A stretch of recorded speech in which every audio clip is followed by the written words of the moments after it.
En las montañas de la locura. Parte 3. Imagino que ninguno de nosotros durmió mucho o de forma continuada aquella mañana, pues tanto la excitación del descubrimiento del Lake como la creciente furia del viento se oponían a tal cosa. Tan salvaje era la ráfaga, incluso donde estábamos, que no podíamos dejar de preguntarnos cuánto peor sería en el campamento del Lake, directamente bajo los vastos picos desconocidos que la originaban y la enviaban. MC Tigue se despertó a las 10 y trató de comunicarnos con Lake por radio, como habíamos acordado, pero alguna condición eléctrica en el aire perturbado hacia el oeste parecía impedir la comunicación. Sin embargo, conseguimos comunicarnos con el Arkham, y Douglas me dijo que él también había intentado en vano comunicarse con Lake. No se había enterado de lo del viento, pues soplaba muy poco en MC Murdo Sound a pesar de su persistente furia donde nos encontrábamos. Durante todo el día todos escuchamos ansiosamente e intentamos llegar a Lake a intervalos, pero invariablemente sin resultados. Hacia el mediodía se desató un verdadero frenesí de viento del oeste, que nos hizo temer por la seguridad de nuestro campamento, pero finalmente amainó, con solo una moderada recaída a las 2 de la tarde. Después de las 3 reinaba una gran calma, y redoblamos nuestros esfuerzos por localizar a Lake.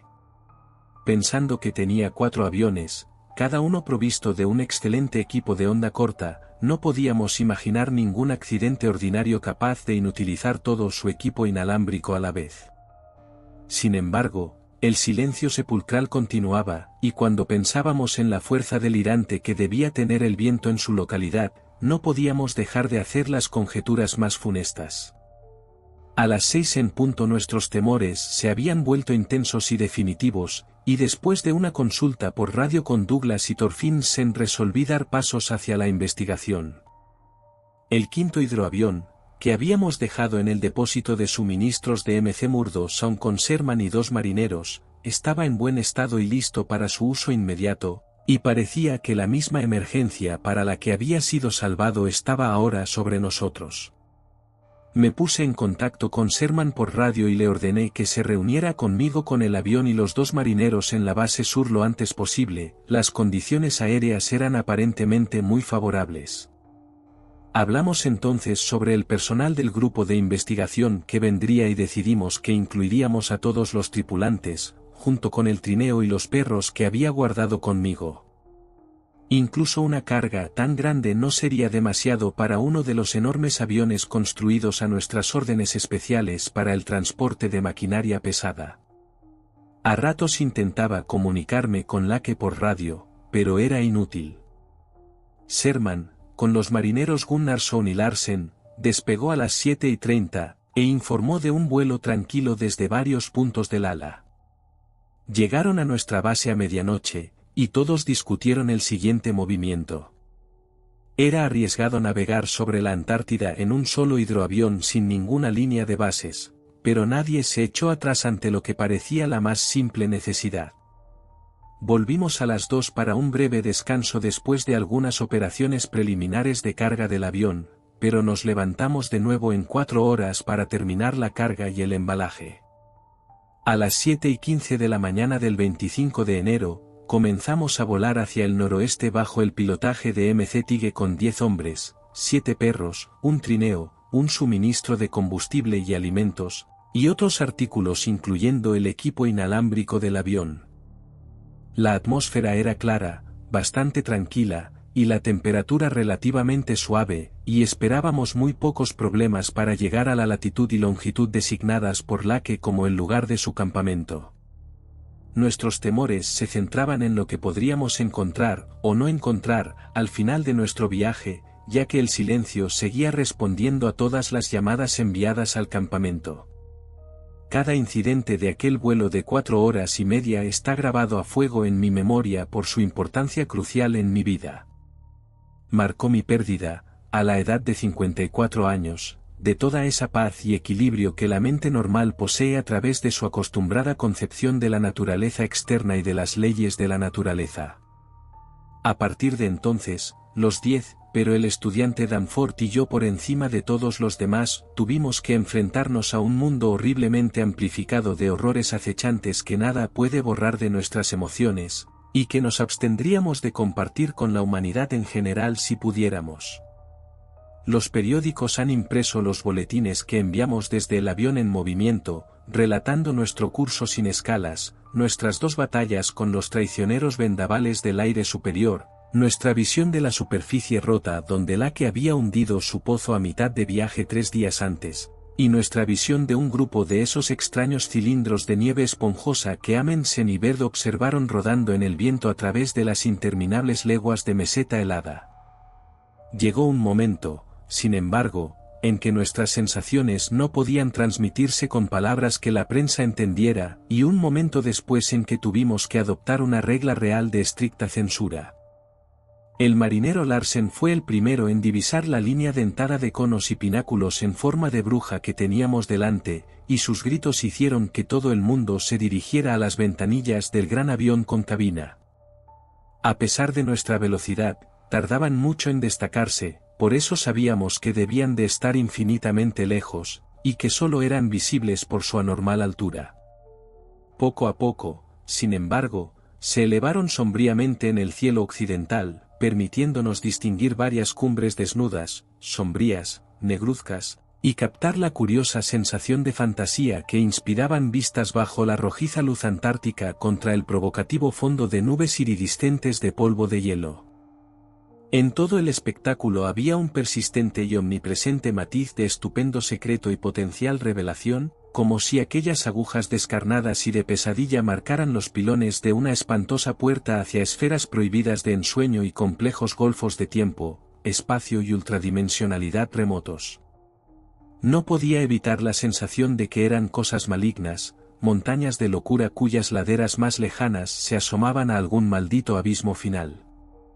Aquel fondo de nubes hirviente y semiluminoso contenía sugerencias inefables de un más allá vago y etéreo, mucho más que un espacio terrestre, y recordaba espantosamente la lejanía, la separación, la desolación y la muerte eónica de este mundo austral desconocido e insondable.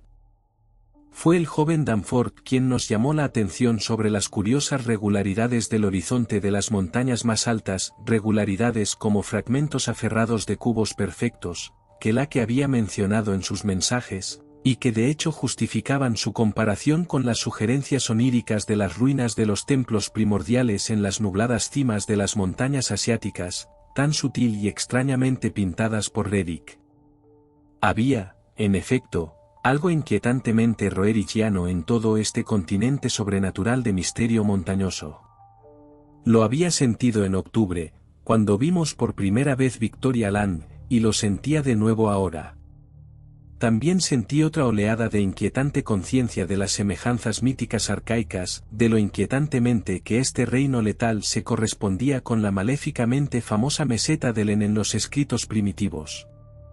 Los mitólogos han situado Len en Asia Central, pero la memoria racias del hombre o de sus predecesores es larga, y bien puede ser que ciertos relatos hayan llegado desde tierras y montañas y templos del horror anteriores a Asia y anteriores a cualquier mundo humano que conozcamos. Algunos místicos atrevidos han insinuado un origen anterior al Pleistoceno para los fragmentarios manuscritos pnacóticos, y han sugerido que los devotos de Chautauqua eran tan ajenos a la humanidad como el propio Chautauqua. Len, en cualquier parte del espacio o del tiempo en que se encontrara, no era una región en la que me interesara estar o cerca de ella, tampoco me agradaba la proximidad de un mundo que hubiera criado monstruosidades tan ambiguas y arcaicas como las que Locke acababa de mencionar. Por el momento me sentía arrepentido de haber leído el aborrecido Necronomicon, o de haber hablado tanto con aquel folclorista desagradablemente erudito, Wilmarth, en la universidad. Este estado de ánimo sirvió sin duda para agravar mi reacción ante el extraño espejismo que irrumpió sobre nosotros desde el cenit cada vez más opalescente a medida que nos acercábamos a las montañas y empezábamos a distinguir las ondulaciones acumulativas de las estribaciones. Había visto docenas de espejismos polares durante las semanas precedentes, algunos de ellos tan extraños y fantásticamente vívidos como el presente, pero este tenía una cualidad totalmente nueva y oscura de simbolismo amenazador, y me estremecí cuando el laberinto hirviente de fabulosos muros, torres y minaretes surgió de los turbulentos vapores de hielo sobre nuestras cabezas. El efecto era el de una ciudad ciclópea de arquitectura desconocida por el hombre o por la imaginación humana, con vastos conjuntos de mampostería negra como la noche que encarnaban monstruosas perversiones de las leyes geométricas y alcanzaban los extremos más grotescos de siniestra bizarría. Había conos truncados, a veces escalonados o estriados, coronados por altos fustes cilíndricos aquí y allá bulbosamente agrandados y a menudo coronados por hileras de finos discos festoneados, y extrañas construcciones en forma de mesa que sugerían pilas de multitud de losas rectangulares o placas circulares o estrellas de 5 puntas, cada una de las cuales se superponía a la inferior. Había conos compuestos y pirámides solas o superpuestas a cilindros o cubos o a conos truncados y pirámides más planos, y ocasionalmente agujas en curiosos grupos de 5. Todas estas estructuras febriles parecían unidas por puentes tubulares que cruzaban de una a otra a varias alturas vertiginosas, y la escala implícita del conjunto era aterradora y opresiva en su puro gigantismo. El tipo general de espejismo no era muy diferente de algunas de las formas más salvajes observadas y dibujadas por el ballenero ártico Scoresby en 1820, pero en aquel momento y lugar, con aquellos picos montañosos oscuros y desconocidos elevándose estupendamente hacia adelante, aquel anómalo descubrimiento del mundo de los ancianos en nuestras mentes, y el halo de probable desastre envolviendo a la mayor parte de nuestra expedición, todos parecíamos encontrar en él un tinte de malignidad latente. Y de presagio infinitamente maligno. Me alegré cuando el espejismo empezó a desvanecerse, aunque en el proceso las diversas torretas y conos de pesadilla asumieron formas temporales distorsionadas de una espantosidad aún mayor. Cuando toda la ilusión se disolvió en una opalescencia agitada, empezamos a mirar de nuevo hacia la tierra y vimos que el final de nuestro viaje no estaba lejos. Las montañas desconocidas que teníamos delante se alzaban vertiginosamente como una temible muralla de gigantes, cuyas curiosas regularidades destacaban con asombrosa claridad incluso sin un catalejo. Estábamos ya sobre las estribaciones más bajas y podíamos ver, entre la nieve, el hielo y los parches desnudos de su meseta principal, un par de puntos oscuros que tomamos por el campamento de Lake y su aburrimiento. Las estribaciones más altas se alzaban entre 5 y 6 millas más allá, formando una cordillera casi distinta de la aterradora línea de picos más que himalayicos que había más allá.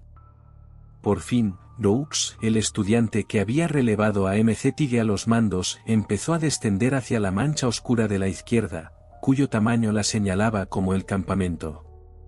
Mientras lo hacía, M.C. Tighe envió el último mensaje inalámbrico no censurado que el mundo iba a recibir de nuestra expedición. Todo el mundo, por supuesto, ha leído los breves e insatisfactorios boletines del resto de nuestra estancia antártica. Algunas horas después de nuestro desembarco enviamos un informe reservado de la tragedia que encontramos, y anunciamos de mala gana la aniquilación de todo el grupo del lago por el espantoso viento del día anterior, o de la noche anterior. 11 muertos conocidos, el joven Gedney desaparecido.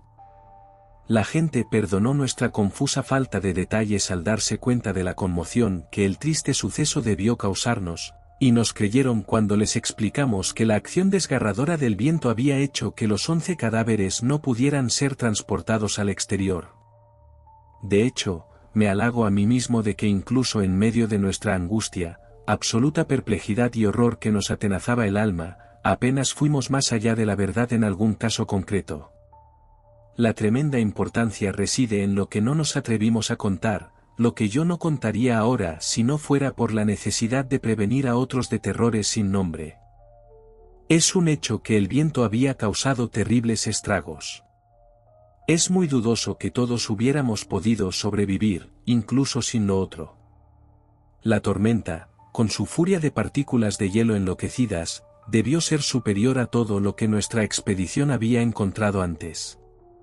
Uno de los refugios de los hidroaviones que, al parecer, se había dejado en un estado demasiado endeble e inadecuado, quedó casi pulverizado, y el castillete de la perforación distante se hizo pedazos.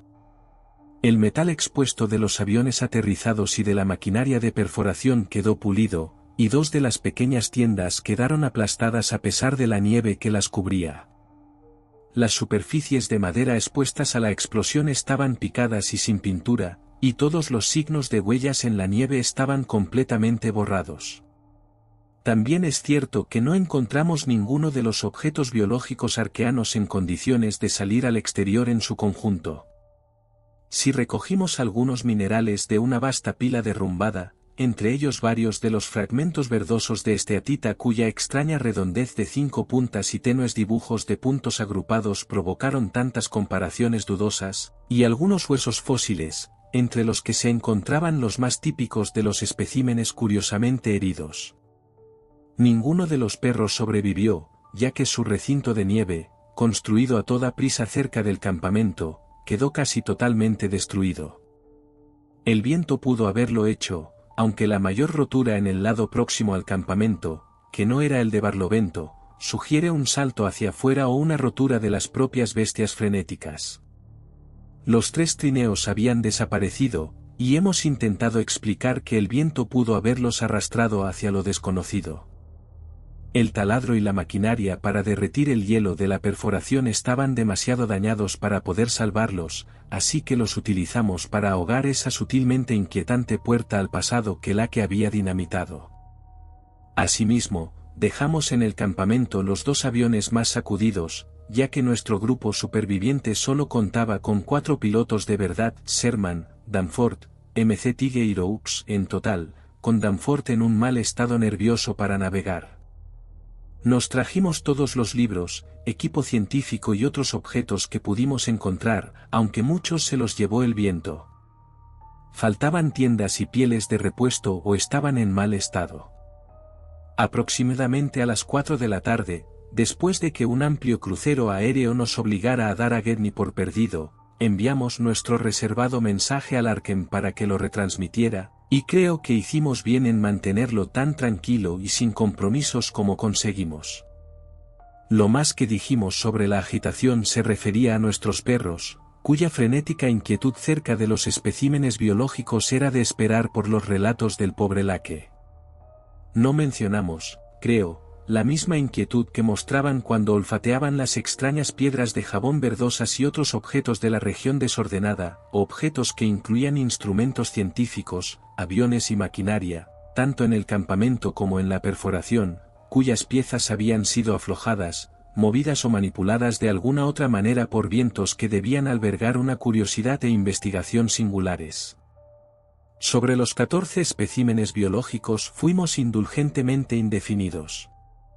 Dijimos que los únicos que descubrimos estaban dañados, pero que quedaba lo suficiente de ellos para demostrar que la descripción de Locke era completa e impresionantemente exacta. Fue difícil mantener nuestras emociones personales fuera de este asunto, y no mencionamos números ni dijimos exactamente cómo habíamos encontrado los que encontramos. Para entonces habíamos acordado no transmitir nada que sugiriera locura por parte de los hombres de Locke. Y sin duda parecía una locura encontrar 6 monstruosidades imperfectas cuidadosamente enterradas en posición vertical en tumbas de nieve de 9 pies bajo montículos de 5 puntas perforados con grupos de puntos en patrones exactamente iguales a los de las extrañas piedras jabonosas verdosas desenterradas de la época mesozoica o terciaria. Los 8 ejemplares perfectos mencionados por Locke parecían haber volado por los aires. Teníamos cuidado, también, con la tranquilidad general del público, de ahí que Danforth y yo habláramos poco de aquel espantoso viaje por las montañas al día siguiente. Fue el hecho de que solo un avión radicalmente aligerado podría cruzar una cordillera de semejante altura lo que, por suerte, limitó aquel viaje de exploración a nosotros 2. A nuestro regreso, a la 1 de la madrugada, Danforth estaba al borde de la histeria, pero mantuvo la compostura. No hizo falta persuadirle para que prometiera no mostrar nuestros bocetos y las demás cosas que llevábamos en los bolsillos, no decir nada más a los demás que lo que habíamos acordado transmitir fuera, y esconder las películas de nuestras cámaras para revelarlas en privado más tarde, así que esa parte de mi historia actual será tan nueva para Pavodier, MC Tigre, Roux, Sherman y el resto como lo será para el mundo en general. De hecho, Danforth es más reservado que yo, porque vio o cree que vio una cosa que no me dirá ni a mí. Como todos saben, nuestro informe incluía el relato de una dura ascensión, la confirmación de la opinión de Lake de que los grandes picos son de pizarra arcaica y otros estratos arrugados muy primitivos que no han cambiado por lo menos desde la época de Comanche Media, un comentario convencional sobre la regularidad de las formaciones de cubos y terraplenes aferrados, la decisión de que las bocas de las cuevas indican venas calcáreas disueltas, una conjetura de que ciertas pendientes y pasos permitirían escalar y cruzar toda la cordillera a montañeros avezados, y una observación de que el misterioso otro lado alberga una elevada e inmensa supermeseta tan antigua e inmutable como las propias montañas, de 20.000 pies de elevación, con grotescas formaciones rocosas que sobresalen a través de una fina capa glaciar y con bajas estribaciones graduales entre la superficie general de la meseta y los escarpados precipicios de los picos más altos. Este conjunto de datos es cierto en todos los aspectos y satisfizo plenamente a los hombres del campamento. Atribuimos nuestra ausencia de 16 horas, más tiempo del que requería nuestro anunciado programa de vuelo, aterrizaje, reconocimiento y recogida de rocas, a una larga y mítica racha de vientos adversos, y contamos la verdad de nuestro aterrizaje en las estribaciones más lejanas. Afortunadamente, nuestro relato sonaba lo bastante realista y prosaico como para no tentar a ninguno de los demás a emular nuestro vuelo. Si alguno lo hubiera intentado, yo habría empleado toda mi persuasión para impedirlo, y no sé qué habría hecho Danforth. Mientras estábamos fuera, Pavodier, Sherman, Rhodes, M.C. Tighe y Williamson habían trabajado como castores sobre los dos mejores aviones de Lake, acondicionándolos de nuevo para su uso a pesar de los inexplicables malabarismos de su mecanismo operativo. Decidimos cargar todos los aviones a la mañana siguiente y emprender el regreso a nuestra antigua base lo antes posible. Aunque indirecta, era la forma más segura de trabajar hacia M.C. Murdo Sound, ya que un vuelo en línea recta a través de los tramos más desconocidos del continente eónicamente muerto implicaría muchos peligros adicionales. La exploración ulterior era apenas factible en vista de nuestra trágica diezma y la ruina de nuestra maquinaria de perforación, y las dudas y horrores que nos rodeaban y que no revelamos, solo nos hacían desear escapar lo más rápidamente posible de este mundo austral de desolación y melancólica locura. Como el público sabe, nuestro regreso al mundo se llevó a cabo sin más desastres.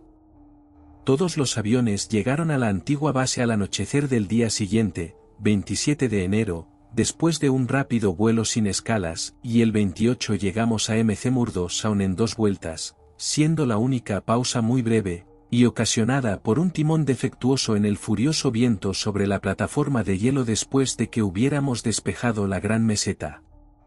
En 5 días más, el Arkham y el Miskatonic, con toda la tripulación y el equipo a bordo, se sacudían el hielo cada vez más grueso y ascendían por el mar de Ross, con las montañas burlonas de Victoria Land asomando hacia el oeste contra un cielo antártico turbulento y transformando los gemidos del viento en un amplio hilo musical que me helaba el alma. Menos de 15 días después dejamos atrás el último rastro de tierra polar y dimos gracias al cielo por habernos alejado de un reino maldito y encantado donde la vida y la muerte, el espacio y el tiempo, han hecho alianzas negras y blasfemas en épocas desconocidas desde que la materia se retorció y nadó por primera vez en la corteza escasamente refrigerada del planeta. Desde nuestro regreso, todos hemos trabajado constantemente para desalentar la exploración antártica, y nos hemos guardado ciertas dudas y conjeturas con espléndida unidad y fidelidad. Incluso el joven Danforth, con su crisis nerviosa, no se ha acobardado ni ha balbuceado nada a sus médicos. De hecho, como ya he dicho, hay una cosa que cree haber visto él solo y que no me dirá ni a mí, aunque creo que ayudaría a su estado psicológico si consintiera en hacerlo. Podría explicar y aliviar muchas cosas, aunque tal vez no fuera más que la secuela ilusoria de una conmoción anterior. Esa es la impresión que tengo después de esos raros momentos irresponsables en los que me susurra cosas inconexas, cosas que repudia con vehemencia en cuanto vuelve a controlarse. Será un trabajo duro disuadir a otros del Gran Sur Blanco, y algunos de nuestros esfuerzos pueden perjudicar directamente nuestra causa al llamar la atención de los curiosos. Podríamos haber sabido desde el principio que la curiosidad humana es imperecedera y que los resultados que anunciáramos bastarían para espolear a otros en la misma búsqueda milenaria de lo desconocido. Los informes de Locke sobre aquellas monstruosidades biológicas habían despertado el interés de naturalistas y paleontólogos, aunque fuimos lo bastante sensatos como para no mostrar las partes separadas que habíamos tomado de los especímenes enterrados, ni nuestras fotografías de aquellos especímenes tal como fueron encontrados. También nos abstuvimos de mostrar los más desconcertantes de los huesos con cicatrices y las piedras jabonosas verdosas, mientras que Danforth y yo hemos guardado celosamente las fotos que tomamos o dibujamos en la supermeseta al otro lado de la cordillera, y las cosas arrugadas que alisamos, estudiamos aterrorizados y nos llevamos en los bolsillos. Pero ahora ese grupo de Starkweather se está organizando, y con una minuciosidad muy superior a todo lo que intentó nuestro equipo. Si no se les disuade, llegarán al núcleo más recóndito de la Antártida y se derretirán y perforarán hasta sacar a la superficie lo que puede acabar con el mundo que conocemos. Así que debo romper por fin todas las reticencias, incluso sobre esa cosa sin nombre que está más allá de las montañas de la locura.